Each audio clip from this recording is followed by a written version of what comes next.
नमस्कार मित्रों, मैं विकास शाक्य एक बार फिर से आप सबका स्वागत करता हूं अपने चैनल पर। और आज हम डिस्कस करने जा रहे हैं मनुस्मृति के चैप्टर 1 के श्लोक 36 से श्लोक 41 तक। तो 35वें श्लोक तक हम डिस्कस कर चुके हैं। अब हम 36 से 41 ये जो 6 श्लोक हैं इनको हम डिस्कस करेंगे आज। लेकिन इसको डिस्कस करने से पहले कुछ बेसिक चीजें मैं आपको बता दूं कि भारतीय ग्रंथ, भारतीय स्क्रिप्चर्स आप तब तक नहीं समझ सकते जब तक कि आप हिंदी भाषा को ठीक से नहीं समझते। हिंदी भाषा के साथ साथ हिंदी व्याकरण को अगर आप ठीक से नहीं समझते, संस्कृत भाषा को नहीं समझ पाते, संस्कृत व्याकरण बहुत ज्यादा जानना जरूरी नहीं है ग्रंथों को समझने के लिए, लेकिन हिंदी का व्याकरण जानना बहुत ज्यादा जरूरी है। हिंदी व्याकरण में दो चार चीजें जाननी बहुत जरूरी हैं, जैसे अलंकार क्या होते हैं, रस क्या होता है, ठीक है। और अलंकारों में खास करके मानवीकरण अलंकार, पर्सोनिफिकेशन जिसको कहते हैं, उसके अलावा उत्प्रेक्षा अलंकार, उसके अलावा अन्योक्ति अलंकार, उसके अलावा अतिशयोक्ति अलंकार, उसके अलावा रूपक अलंकार। ये चार पांच अलंकार हैं जिनके बारे में यदि आपको नहीं पता है तो भारतीय शास्त्रों में, पुराणों में, वेदों में, ग्रंथों में, स्मृतियों में कौन सी भाषा में लिखी गई बात क्या कहती है ये आप समझ नहीं पाएंगे। एक सिंपल सा एग्जाम्पल मैं आपको देता हूं। जैसे अगर किसी आदमी से कोई कह दे कि तुम्हें तो लगता है कि सांप सूंघ गया। अगर आपने किसी आदमी से ये कह दिया कि तुम्हें तो लगता है कि सांप सूंघ गया, और अगर वो आदमी अपने चारों ओर देखने लगे कि कहीं सही में कोई सांप वाप तो नहीं आ गया है मेरे आसपास जो मुझे सूंघ रहा हो, तो आप उसे क्या कहेंगे? आप यही कहेंगे कि ये व्याकरण का ज्ञानी नहीं है, ये हिंदी भाषा का व्याकरण नहीं जानता, क्योंकि ये व्याकरण की भाषा है, ये मुहावरा है एक। तो जिसे हिंदी भाषा नहीं पता उसे मुहावरा, उसके व्याकरण के बारे में नहीं पता होगा। जब व्याकरण के बारे में और मुहावरों के बारे में नहीं पता होगा तो वो क्या करेगा बेचारा? वो नहीं समझ पाएगा, फिर वो अर्थ का अनर्थ ही करेगा। जैसे सांप सूंघने वाला, अगर ये सांप सूंघने वाली बात कह दी जाए और वो देखने लगे कि सांप है कि नहीं आसपास, तो आप उसे देख के हंसने लगेंगे। अगर आप हिंदी जानते हैं तो आप हंसने लगेंगे। लेकिन अगर आप वामपंथी हैं या फिर अगर आप कुछ इस तरीके के व्यक्ति हैं जिसने हिंदी भाषा पढ़ी ही नहीं है, हिंदी भाषा जिसे सख्त नफरत है, क्योंकि नफरत करना सिखाई गई है आपको। आपने कभी महसूस नहीं किया होगा कि आपको हिंदी भाषा से नफरत करना क्यों सिखाया गया? इसीलिए सिखाया गया क्योंकि आपके ग्रंथों में ऐसी गूढ़ तरीके से बातें लिखी गई हैं और इतना ज्यादा उसमें गहरे कॉन्सेप्ट्स दिए गए हैं कि आने वाले समय में विज्ञान इन्हीं चीजों को, ठीक है, आप नोट करके रख लीजिए। आप चाहें कितना भी छटपटा लें, कितना भी मेरे चैनल पे आके गालियां दे लें, कितना भी आप जमीन पे लौट जाएं परेशान होकर के, लेकिन सत्य यही है कि एक दिन जितनी बातें यहाँ लिखी हैं हमारे ग्रंथों में, ये सब एक दिन विज्ञान खोज करके सामने रखेगा। एक प्रमाण तो सामने है ही। हमारे एक बहुत बड़े विद्वान गुरु हुए हैं जिनका नाम था युक्तेश्वर जी। युक्तेश्वर गिरी जी ने 1885 में एक किताब लिखी थी, द होली साइंस। उस द होली साइंस में उन्होंने चुंबकत्व और साथ में इलेक्ट्रिसिटी, इन दोनों के गुणों के बारे में बताया था।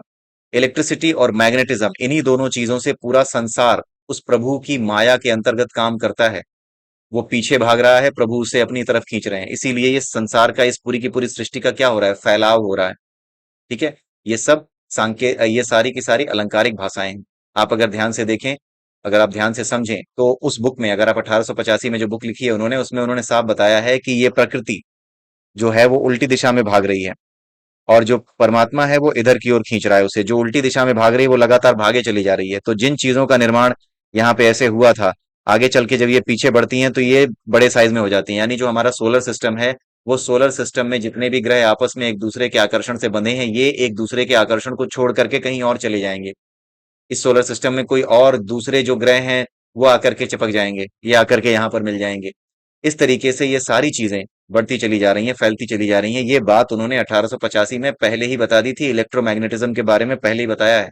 आप जाकर के उस बुक में पढ़ सकते हैं। और उन्होंने मनु संहिता को और साथ में वेदों को, दोनों को ही व्याख्या करने के लिए उन्होंने वो बुक लिखी थी, राइट। और आज की डेट में भी अगर आप देखें तो जो चंद्रमा है वो हर साल 4 सेंटीमीटर पीछे सरक रहा है।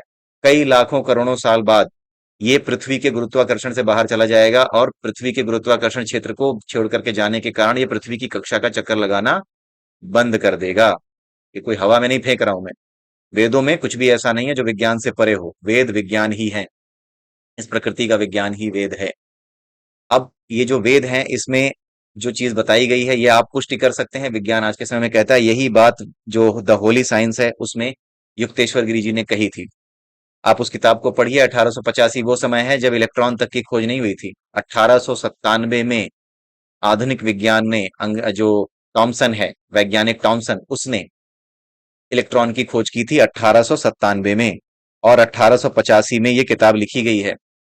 इस किताब को अगर आप वामपंथी हैं और अगर आप में हिम्मत है तो इस किताब को पढ़िए। अदरवाइज वामपंथियों में या फिर जो लोग हिंदू धर्म से नफरत करते हैं उनमें खास दिक्कत ये होती है कि वो सच का सामना करने से डरते हैं। उन्हें हमेशा इस बात का डर लगा रहता है कि जिस चीज को हमने माना है, जिस चीज का प्रचार हमने किया है, उसके विरोध में कोई भी एक चीज ऐसी ना आ जाए जो मेरे अपने दिमाग को हिलाने लगे या मेरा अपना विश्वास हिलने लगे, या फिर जिनको मैं बहका रहा हूं कहीं उनका विश्वास ना हिलने लगे। इस बात से वामपंथी बहुत डरता है। अगर आप वामपंथी हैं तो आप में हिम्मत नहीं होगी, लेकिन अगर आप हिम्मत रखते हैं तो आप वामपंथी नहीं होंगे। तो अगर आप वामपंथी और हिम्मत रखने वाले दोनों ही हैं तो बहुत अच्छी बात है, क्योंकि वामपंथी हिम्मत भी रखे अगर, तो ऐसा संयोग बहुत मुश्किल से होता है। 1% से भी कम लोग होंगे ऐसे वामपंथी जो कि हिम्मत और वामपंथ दोनों विचारधाराएं साथ रखते हों। तो अगर आप में हिम्मत है तो आप जा करके एक बार इस किताब को पढ़िएगा। आपके सारे विचार एक एक करके, आपकी सारी धारणाएं एक एक करके ध्वस्त होती आपको नजर आएंगी। और या तो आप इस किताब को पूरा पढ़ करके बदल जाएंगे, और नहीं तो फिर बीच रास्ते में ही युक्तेश्वर गिरी जी को गाली दे करके वो किताब फाड़ करके आप फेंक देंगे। क्यों? क्योंकि डर बहुत लगता है सत्य का सामना करने से। सच का सामना करना बड़े बड़े महारथियों के बस का नहीं रहा है। वो आदमी जो बड़े बड़े लोगों को, हो सकता है 8-10 लोगों को अकेले हरा सकता हो, इतना बहादुर हो, इतना ताकतवर हो, वो आदमी भी सत्य का सामना करने से डरता है। अगर उसमें वास्तविक हिम्मत है तो ही वो सत्य का सामना करने से नहीं डरेगा। इसलिए आप गालियां लिखने से बेहतर है कि सत्य को जाने। इस वीडियो में या जितने भी वीडियो चैनल बनाए जा रहे हैं, यहां पर आकर के सिर्फ ये कह देने से, अगर आप में हिम्मत है तो यहां पर आकर के सिर्फ ये मत कहिए कि बकवास कर रहे हो। अगर आप में हिम्मत है तो ये बताइए कि क्या बकवास कर रहा हूं। लिखिए, बताइए कि क्या बकवास की है। केवल वेग स्टेटमेंट देने से कि हाँ कुछ भी आप बकवास कर रहे हो, ऐसे कुछ नहीं होगा। जो बताया है उसके प्रमाण मौजूद हैं, जा करके देखो, और अगर हिम्मत है तो लिखो कि मैं क्या बकवास कर रहा हूँ। ठीक है? और नहीं है तो चुपचाप रहिए और किनारे से चलते बनिए। आपको आमंत्रित नहीं किया गया इस चैनल पे। ठीक है? तो आइए देखते हैं। उसके अलावा मैं एक चीज और बता दूं शुरू करने से पहले कि आपको मनुस्मृति आगे समझने से पहले एक वीडियो मैंने स्पेसिफिकली बनाया था जिसका टाइटल है मनुस्मृति आगे बढ़ने से पहले, जिसमें मैंने ये बताया था कि स्मृतियां हैं क्या, स्मृतियां किनको कहा जाता है, स्मृतियों में बदलाव क्यों जरूरी है। स्मृतियां, मनुस्मृति, जैसे कि आपको पता होगा कि मनुस्मृति जलाई थी बाबा साहब अम्बेडकर ने, वो तो केवल उन्होंने इस समय जलाई थी। मनुस्मृति तो बहुत पहले जल चुकी थी। मनुस्मृति तो बहुत पहले खारिज की जा चुकी थी जब याज्ञवल्क्य की स्मृति आई। याज्ञवल्क्य की स्मृति तब खारिज कर दी गई जब नारद स्मृति आई। नारद स्मृति के आगे और भी स्मृतियां आई, देवल स्मृति आई। समय के अनुसार स्मृतियों में बदलाव हुआ है। ये उस समय का संविधान होते थे। समाज कैसे चलेगा उसका विधान होते थे। जैसे देवल स्मृति में, आप इस वीडियो को देखिएगा, मैं सिर्फ आपको एक सारांश बता रहा हूं। देवल स्मृति में आपको यह बताया गया है कि देवल स्मृति में चुपचाप ये बता दिया गया है कि किस तरीके से अगर कोई व्यक्ति हिंदू से मुस्लिम बन जाता है और उसे वापस मुस्लिम से हिंदू बनना है तो उसे क्या करना चाहिए, इसके बारे में देवल स्मृति में लिखा है। लेकिन ये मनुस्मृति में तो नहीं मिलेगा। क्यों? क्योंकि ये स्मृतियां क्या है, उस समय का संविधान होती थी। समाज कैसे चलेगा उसका विधान होती थी। उसी तरीके से देवल स्मृति भी उस समय का विधान थी। क्योंकि उस समय समाज में एक चीज आ चुकी थी और वो था इस्लाम, जो कि कुछ लोगों को कन्वर्ट कर चुका था, या कुछ लोग अपनी मर्जी से कन्वर्ट हो चुके थे, कुछ को जबरदस्ती कन्वर्ट कर दिया गया था। जो भी कहानियां हैं उनके आधार पर मैं आपको बता रहा हूं। तो जो लोग कन्वर्ट हो गए थे, जब वो वापस हिंदू धर्म में आना चाहते हैं तो क्या तरीका अपनाएं, उसके लिए देवल स्मृति में नियम बनाए गए थे। इसी से आप समझ सकते हैं कि स्मृतियां क्या हैं। ये समझने में कोई दिक्कत नहीं होगी। एक आदमी कमेंट कर रहा था, कोई मूर्ख था, उसने कमेंट किया कि तुम जबरदस्ती इसे संविधान बनाने की कोशिश कर रहे हो। अरे गधे, जाके देख, ये संविधान ही है। ठीक है? समय समय पे उसमें परिवर्तन की जरूरत होती है। तो आज के समय में जो परिवर्तन की जरूरत है उसके हिसाब से अगर परिवर्तन नहीं किया जाएगा तो समाज में समस्या आएगी। इसलिए जितने भी परिवर्तन, जो भी संविधान आज के समय में हमारा है, वो सबसे खूबसूरत है, क्योंकि ये हम सबको बराबर रूप में देखने की सलाह देता है, सबके साथ न्याय करने की सलाह देता है। न्याय ही हमारे संविधान का मूल है। इसलिए हमारी आज की स्मृति जिसका पालन हमें करना चाहिए वो भारत का संविधान है। जो स्मृतियां पहले की थी उनको लेकर के केवल जो भ्रांतियां फैली थी, जिसको लेकर के ये चीज फैली हुई है कि ये चीज आने की कोशिश की जा रही है, लाने की कोशिश की जा रही है, लाने की कोई कोशिश नहीं की जा रही। महाभारत में खुद भगवान कृष्ण ने जब महाभारत कराई थी तो ये बात बताई थी कि जब लोग अपनी परंपराओं से चिपक के बैठ जाते हैं तो यही होता है। जुए में कोई अपनी पत्नी को दांव पे लगाता है, कोई अपनी भाभी की साड़ी खींचता है, कोई समाज में उपद्रव करता है। तो ऐसे लोगों को नष्ट करना पड़ता है। अगर लोग अपनी परंपराएं नहीं तोड़ते या अपना नियम नहीं तोड़ते, अपने नियमों को नहीं बदलते, तो इनको बदल देना पड़ता है। समाज से, देश से, दुनिया से ऐसे लोगों को गायब करना पड़ता है। तो ये सारी चीजें खुद महाभारत में समझाई गई। तो स्मृतियां कुछ नहीं है, विधान है। समय के साथ विधानों को बदल देना चाहिए, यही महाभारत का संदेश था। समय परिवर्तनशील है, कभी एक जगह रुकता नहीं। संसार कभी एक जगह नहीं रुकता, इसमें निरंतर परिवर्तन हो रहे हैं। इसलिए परिवर्तन ही संसार का नियम है और परिवर्तन के हिसाब से ही नियम इस तरीके से बदले जाने चाहिए जो सबके साथ न्याय कर सकें। तो इस वीडियो को जब तक आप ना देख लें तब तक मनुस्मृति में आप आगे ना बढ़िएगा। आज के इन 6 श्लोकों में कुछ ऐसा खास है नहीं जो कि समझाया जाए। अब अगर अगर अभी तक आपने मेरे वीडियोस ध्यान से देखे हैं, तो ये वीडियो समझने में कोई दिक्कत नहीं होगी। इसमें क्या लिखा हुआ है? इन 10 प्रजापतियों ने, कौन से 10 प्रजापति? पिछले वीडियो में ये आपने देखा होगा, मरीच, अत्रि, अंगिरस, पुलस्त्य, ये 10 जो है आ, ऋषियों के नाम है। 10 जो है उनके नाम, प्रजापतियों के नाम है। इन्होंने दूसरे प्रकाशमान 7 मनुष्यों को, देवता और उनके निवास स्थानों को, देवता और उनके निवास स्थान क्या होते हैं? जैसे देवता है, एक देवता है अग्नि, यानी आग। एक कहानी है महाभारत में कि उसमें ये बताया गया है कि माता पार्वती जो है एक बार देवताओं को श्राप दे देती हैं कि तुम्हारी कोई संतान ही नहीं होगी। तो देवता परेशान हो जाते हैं कि राक्षस बढ़ते जा रहे हैं, इनको मारने के लिए देवताओं की संतान तो होनी चाहिए। तो वो देवता जाते हैं अग्नि को खोजने, क्योंकि बिना अग्नि के संसार नहीं चल सकता। संतान आ ही नहीं सकती संसार में बिना अग्नि के। अग्नि तत्व, पांचों तत्वों के बिना कोई भी संसार में नहीं आ सकता। तो अग्नि गायब हो गई थी। तो अग्नि जब गायब हो गई तो उसको खोजने के लिए देवता निकले। कहानी है उसमें, लेकिन ये कहानी भी अलंकारिक है। जैसे मैंने आपको बताया कि सीधे सीधे नहीं समझ सकते आप इसको, ये अलंकारिक कहानी है। ठीक है। तो अग्नि जो है मिल नहीं रहे थे। तो हुआ क्या कि देवता जो है ढूंढते ढूंढते एक बार एक तालाब था उसके पास पहुंचे। उस तालाब के आसपास ना कई मेढक थे, वो टटरा रहे थे। वो उस समय टर्राते नहीं थे। महाभारत की कहानी में दिया गया है कि जो मेढक थे वो टर्राते नहीं थे, टर्टर नहीं करते थे। वो बोल पाते थे, उनकी बोली कुछ और थी। तो उन्होंने देवताओं को बता दिया कि जो अग्नि है ना, वो पानी में छुपा हुआ है, जल में छुप गया है जाकर के अग्नि। आप सोचिए, अग्नि आज के समय में जिसको आप पढ़ते हो वो होता है H2O। और H क्या है इसमें? H ही क्या है? हाइड्रोजन है। और हाइड्रोजन ही क्या है? आज का विज्ञान इसे कहता है कि यही आज का फ्यूल है। फ्यूल यानी जो अग्नि का स्रोत हो।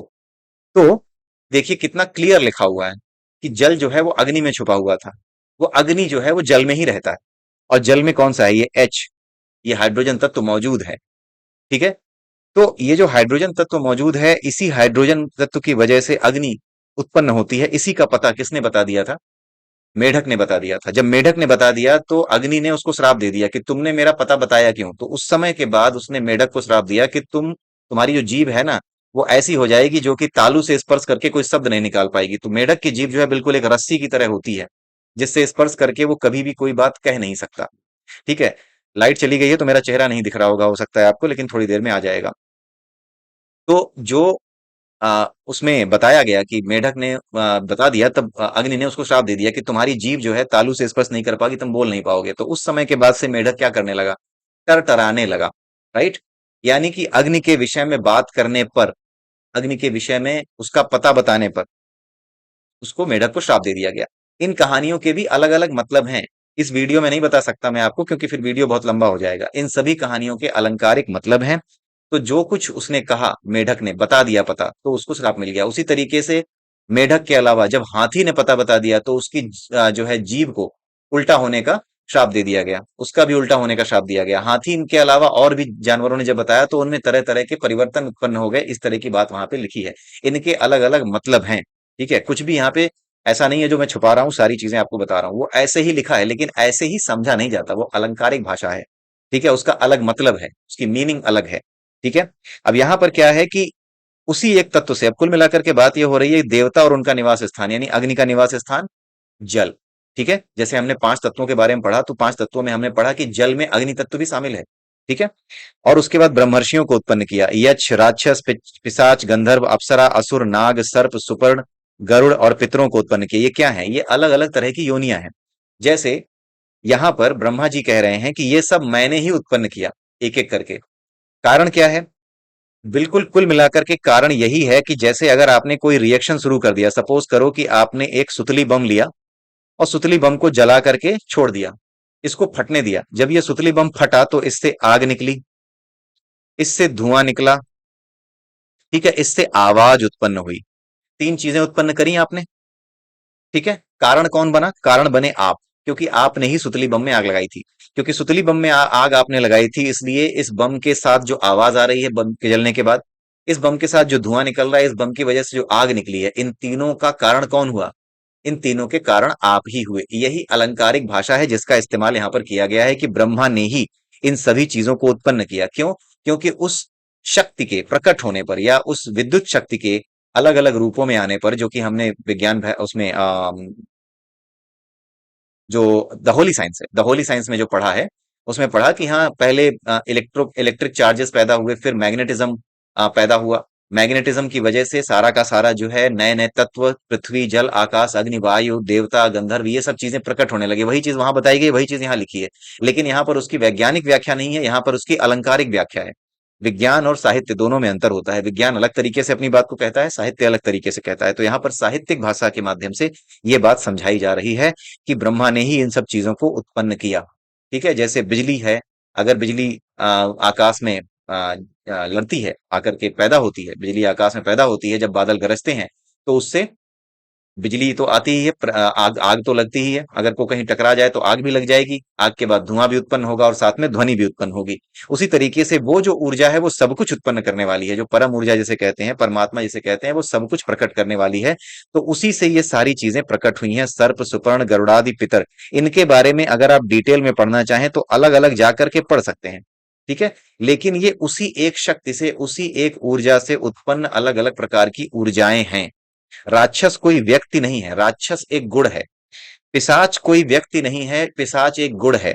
जैसे किसी आदमी का मन करता हो कि मैं बस मांस खाता रहूं, सुबह शाम खाने को मांस मिले, तो उसके मन में जो भावना है, जो भाव उसको क्या करते हैं, धक्का देते हैं कि तू मांस खा।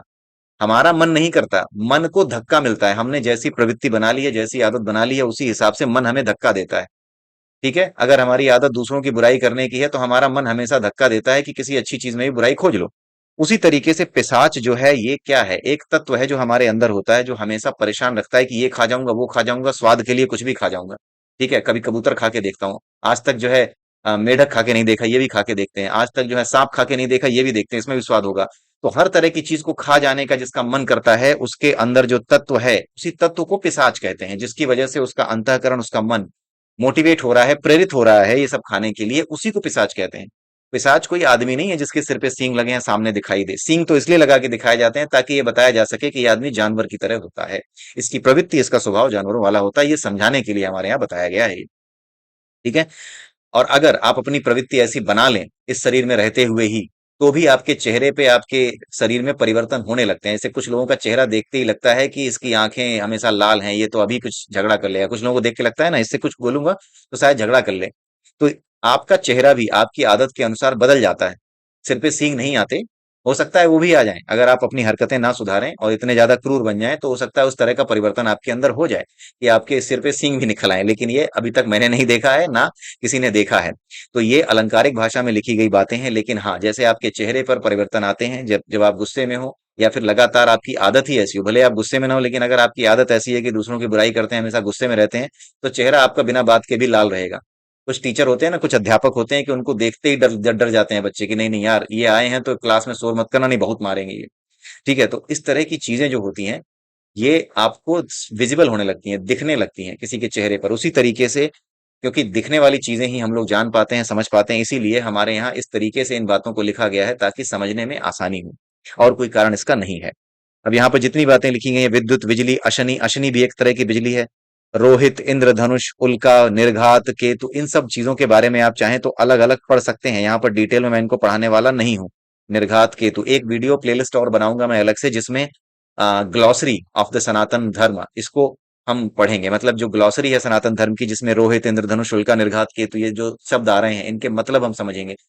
तीन चार वर्ड्स हर रोज लिया करेंगे और उसके मतलब हम समझा करेंगे। राइट, तो इस तरीके से वो चीजें हमें डिटेल में समझ में आएंगी। लेकिन अभी इस इन 6 श्लोकों का यही मतलब है यहाँ पे कहने का, कि एक ही तत्व है, उसी एक तत्व से बाकी सारी चीजें प्रकट होती हैं।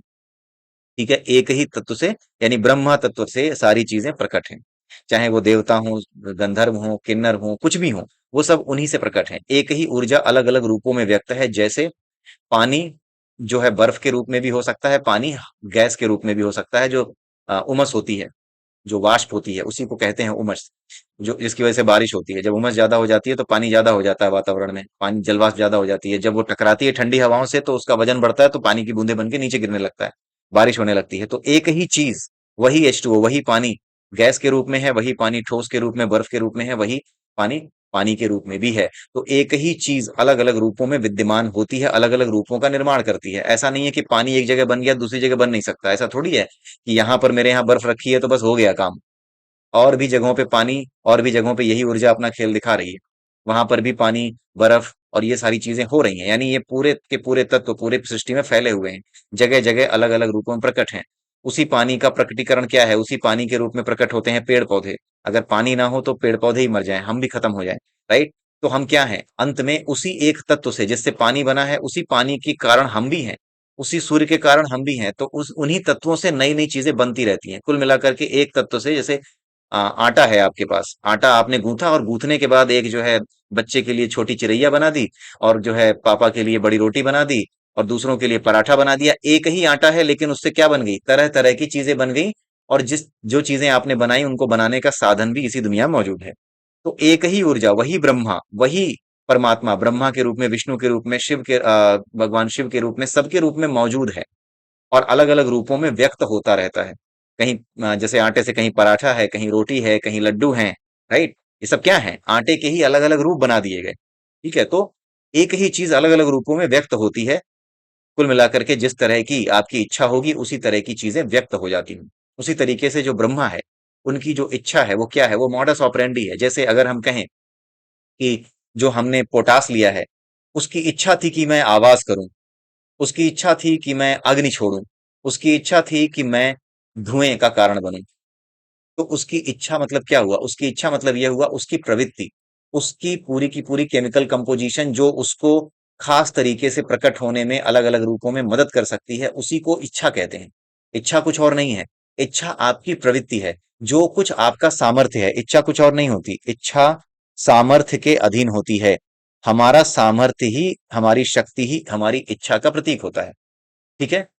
तो हमारे अंदर जितना सामर्थ्य होता है उतनी इच्छा पूर्ति हम कर सकते हैं। हमारे अंदर अनंत सामर्थ्य है लेकिन हम ये जानते नहीं है, इसलिए हमारी इच्छाएं सीमित रहती हैं। ठीक है? जब हम जान जाएंगे कि हमारी सामर्थ्य अनंत है तो हमारी इच्छाएं, हम जान जाएंगे कि ये इच्छाओं का जो सोर्स है वो अनंत है, वो एक बीज है, उसके अंदर बंद है वो सारी इच्छाएं। फिर हमें किसी चीज की इच्छा ही नहीं रह जाएगी, क्योंकि हमें समझ में आ जाएगा कि ये इतनी सारी इच्छाएं हैं और सब उसी बीज के अंदर है, और हमारी सामर्थ्य के अंदर है वो तो, परमात्मा तत्व के अंदर है, जिससे हम स्वयं बनाए हैं। तो फिर हमें किसी चीज की इच्छा करने की जरूरत है ही नहीं, क्योंकि वो इच्छा तो हमारे भीतर अपने आप में प्रकट है और अपने आप में संतुष्ट भी है। अगर आप अपनी सामर्थ्य जान जाएं तो आप प्रकट भी हैं अपने आप में, आपकी इच्छा अपने अंदर प्रकट भी है और वो पूर्ण भी है। राइट? वो पूर्ण भी हो चुकी है। तो ये जो चीजें हैं, सामर्थ्य ही आपकी इच्छा होती है, यही चीज है। तो जैसे एक बम का सामर्थ्य है जिसमें पोटास भरा हुआ, उसका सामर्थ्य है कि वो अग्नि पैदा कर सकता है, वो आवाज पैदा कर सकता है, वो ध्वनि पैदा कर सॉरी आवाज पैदा कर सकता है, वो धुआं पैदा कर सकता है। तो ये उसका सामर्थ्य है, जो कुछ उसका सामर्थ्य है उसी की वो इच्छा कर सकता है। मेरी इच्छा है कि मैं किसी को थप्पड़ मार दूं, मेरे हाथ है, मुझे पता है कि मैं थप्पड़ मार सकता हूँ। ठीक है? ये इच्छा क्या है? ये सामर्थ्य है। तो जिसका जो सामर्थ्य होता है वो उसकी इच्छा के अनुसार उसको प्रकट करता है। तो ब्रह्मा नाम का तत्व जो है उसका सामर्थ्य इतना है कि वो सब कुछ जो इस संसार में आपको दिख रहा है उन सबको अलग अलग रूपों में व्यक्त कर सकता है, प्रकट कर सकता है। वो ऊर्जा ऐसी ही है। राइट? उसी ऊर्जा से सब कुछ प्रकट हुआ है। तो ये सारी चीजें जितनी भी प्रकट हुई हैं, ज्योति, ध्रुव, अगस्त्य आदि को उत्पन्न किया।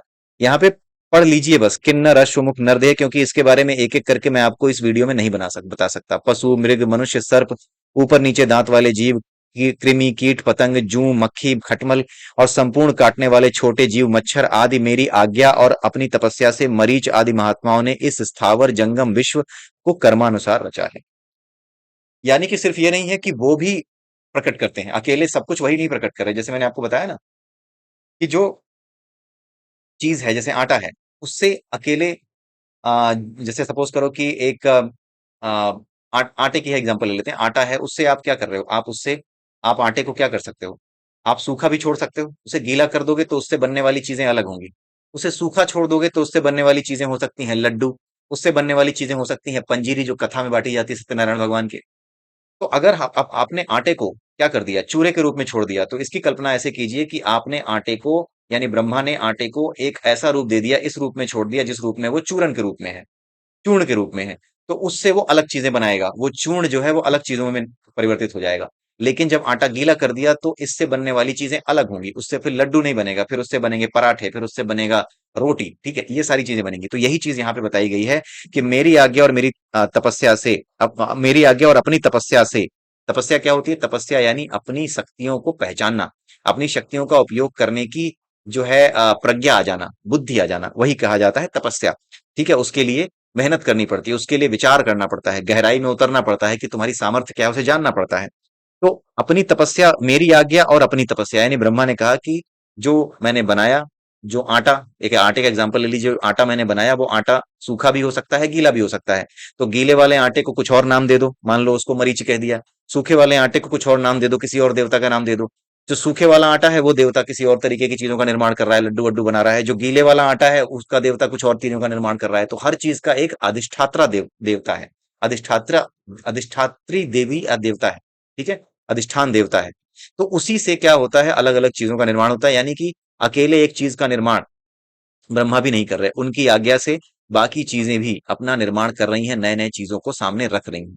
ठीक है, तो जैसे अग्नि है, वो अलग अलग चीजों को उत्पन्न कर सकती है। अग्नि है, आपकी जो बिजली है, विद्युत है, वो अग्नि को उत्पन्न कर सकती है।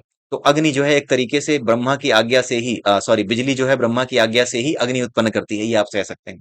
ठीक है, और अग्नि से क्या उत्पन्न होता है? अग्नि से फिर जो है कार्बन डाइऑक्साइड उत्पन्न हुआ, राइट, ये आपको पता है कि कार्बन उत्पन्न हुआ, कार्बन मोनोऑक्साइड उत्पन्न हुआ। तो अग्नि जो है फिर वो उसको उत्पन्न कर रही है। तो अग्निदेव इस तरह के जहरीले पदार्थ उत्पन्न कर रहे हैं, कार्बन डाइऑक्साइड, कार्बन मोनोऑक्साइड। तो ये भाषा समझाने के लिए मैं आपको बता रहा हूं किस तरीके से समझना है। मैं यहाँ पे लिखी बातों को आपको नहीं समझा रहा हूँ। यहाँ पर आज समझाने वाली कोई चीज थी ही नहीं जो मैं समझा पाऊं, क्योंकि इतने शब्दों के अर्थ एक वीडियो में समझा नहीं सकता। और ना ही इसका ये उद्देश्य है मनुस्मृति का कि मैं ये समझाऊं। मैं आपको ये समझा रहा हूँ कि समझना कैसे है, समझने की प्रक्रिया कैसे है, इन चीजों को वो बता रहा हूं आपको। ठीक है, तो कोई ऐसा नहीं है ब्रह्मा के कोई कहीं पे अलग से बैठे हुए हैं और वो बना रहे हैं। वो अलग अलग चीजों को प्रकट कर देते हैं। एक चीज प्रकट कर दी, उस एक चीज से तीन नई चीजें बनी, उन तीन नई चीजों से और तीन नई चीजें बनी, उन तीन से और, ये एक तरीके से ये पूरी सृष्टि भी आप अगर समझें तो एक प्रकार का परमाणु विस्फोट है, नाभिकीय विखंडन की प्रक्रिया है। पूरा का पूरा सृष्टि निर्माण भी अपने आप में नाभिकीय विखंडन की प्रक्रिया आप समझ सकते हैं। उस नाभिकीय विखंडन की प्रक्रिया में जितने भी परमाणु निकल रहे हैं वो सब अलग अलग प्रकार की प्रवृत्ति रखते हैं और वो अपने अंदर अलग अलग तरीके की चीजों को पैदा करने की शक्ति रखते हैं, ऐसे समझिए। तो इस तरीके से ब्रह्मा क्या समझ सकते हैं आप? ब्रह्मा को आप यूरेनियम समझ सकते हैं। एग्जाम्पल दे रहा हूं, ब्रह्मा को अगर आपको समझना है तो आप उसे यूरेनियम समझ सकते हैं, जिसके ऊपर न्यूट्रॉन की बारिश की गई। ठीक है, न्यूट्रॉन के आप क्या समझ सकते हैं? ईश्वर की इच्छा कर समझ सकते हैं, या ब्रह्मा की इच्छा समझ सकते हैं। न्यूट्रॉन की बारिश की गई तो ये क्या हो गया, इसमें विखंडन शुरू हो गया। इस विखंडन से तीन और यूरेनियम निकले, इन तीन से और तीन निकले, ऐसे करके कई चीजें निकलती चली गई। और निकल करके ये वाला जो यूरेनियम का एलिमेंट है, जब ये खास स्थिति में आया, पानी में आया तो कुछ और बना दिया, हवा में मिला तो कुछ और बना दिया, किसी गैस में मिला तो कुछ और बना दिया, तेल में मिला तो कुछ और बना दिया। तो ये जितने भी तत्व हैं जो प्रकट हो रहे हैं, जितने भी एटम्स हैं जो कि यूरेनियम के बारे में प्रकट हो रहे हैं, उससे तुलना कीजिए आप। अलग अलग जो प्रकट हुए हैं, प्रकट जो देवता हुए हैं, मरीच आदि जिनकी बात की जा रही है, उनको देवता कहा जाता है, तत्वों को ही देवता कहा जाता है। तो ये जो तत्व हैं ये अलग अलग प्रकट होते हैं और अलग अलग तरह की चीजों का निर्माण करने में सक्षम होते हैं। यही बात यहाँ पे समझाई जा रही है। तो समझना कैसे है, मेन पर्पज मेरा वो है आपको बताने का, ताकि आप इन चीजों को समझ सकें कि कैसे इनको पढ़ा जाता है। इसमें क्या लिखा है वो तो आपको अपने आप समझ में आने लगेगा। इतनी सारी चीजें इनके बारे में बताना एक वीडियो में संभव नहीं है। जब हम ग्लॉसरी पढ़ेंगे, सनातन धर्म की एक नया वीडियो बनेगा, वहां पर जब हम देखेंगे तब आपको इन चीजों को मैं बताऊंगा। तो आई होप आपको ये वीडियो सही लगा होगा, अच्छा लगा होगा, समझ में आया होगा। तो haters and lovers both of you are invited to comment. आप आराम से कमेंट कर सकते हैं। और जो कुछ भी है यहाँ पर जो कुछ आपको बताया जा रहा है वो कहीं से भी आप जा करके पूछ लीजिए, चाहे किसी विद्वान से पूछिए। विद्वानों के पास तो खैर आप जाएंगे ही नहीं, आप जाएंगे विज्ञान के पास, और विज्ञान के पास जाकर के फिर अपना माथा पीटेंगे कि इस आदमी ने कैसे विज्ञान से जोड़ दिया चीजों को। लेकिन यही है, विज्ञान ही है, मैं इसमें कुछ नहीं कर सकता। आपके दुख दर्द को दूर करने का मेरे पास और कोई उपाय नहीं है। ठीक है, करना है रुको, नहीं तो अपना रास्ता देखते बनो। ठीक है, तो यहाँ से आप जो है समझ सकते हैं कि किस प्रकार से मनुस्मृति को समझा जाता है। और स्मृतियां क्या हैं इसके बारे में जरूर आप जाके पढ़ लीजिएगा। स्मृतियां विधान की तरह होती हैं, संविधान की तरह। जैसे संविधान भारत का है तो संविधान भारत का बनाने से पहले भारत के बारे में बताया गया कि भारत क्या होगा। उसी तरीके से जो सनातन धर्म का कोई विधान लिखा जाता था वो कभी भी किसी इलाके को ध्यान में नहीं रख के लिखा जाता था, क्योंकि सनातन धर्म का कहना ही है कि पूरा का पूरा विश्व, पूरी की पूरी सृष्टि ही हमारा कुटुंब है, पूरी पृथ्वी ही हमारा परिवार है। तो इसलिए जिस पृथ्वी, जिस प्रकृति के बारे में बात करता है सनातन धर्म, वो कैसे बना है उसके बारे में ठीक उसी तरीके से बात कर रहा है। जैसे संविधान लिखने से पहले भारत, संविधान जब लिखा गया तो भारत के बारे में पहले बताया गया कि भारत क्या है। उसी तरीके से सृष्टि के विषय में लिखने से पहले ये बताया गया, समाज के विषय में लिखने से पहले ये बताया गया कि पूरा का पूरा विश्व क्या है, कैसे चलता है, कैसे हमारी और आपकी आदतें बदलती हैं, हमें प्रेरणा कैसे मिलती है। ठीक है, तो इसी के साथ ये वीडियो यहीं समाप्त करता हूँ। अगली वीडियो में फिर मिलते हैं, तब तक के लिए नमस्कार, जय सिया राम, जय श्री कृष्णा, जय श्री राधे।